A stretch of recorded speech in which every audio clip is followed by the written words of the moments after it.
PDF is a highly compatible format that occupies little space and is easy to transfer. Converting a table into a PDF file is often needed in daily study and work. Here are the steps.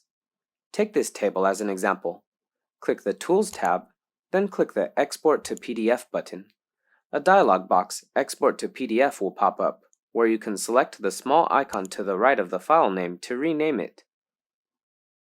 We can choose Active Sheet for multi-page tables to set the export range.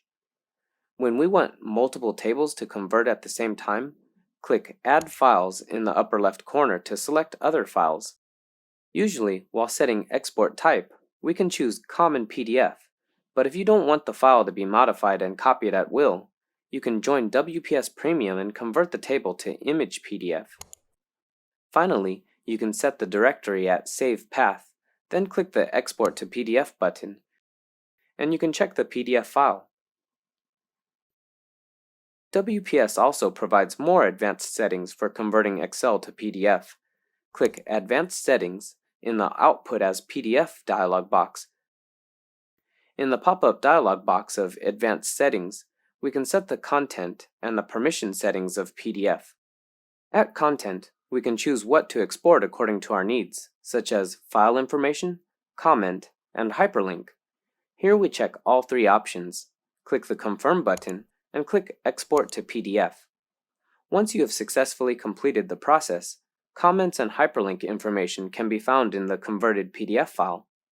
Besides, we can add a password for the converted PDF. In this case, we can set its specific operation permission, such as Allow Modify, Allow Copy, Allow Annotate, Unrestricted Printing, Low Quality Printing, Print is Forbidden, etc. For example, suppose you do not want the file information to be copied by others. In that case, you can set a password and deselect Allow Copy to limit the operation permission. In addition, we can add an additional open password for the file.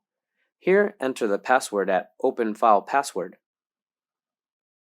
At this point, click Export, and when opening the PDF file, we need to enter the correct password to open the file. A correct password is needed if someone wants to copy the contents. Did you get it?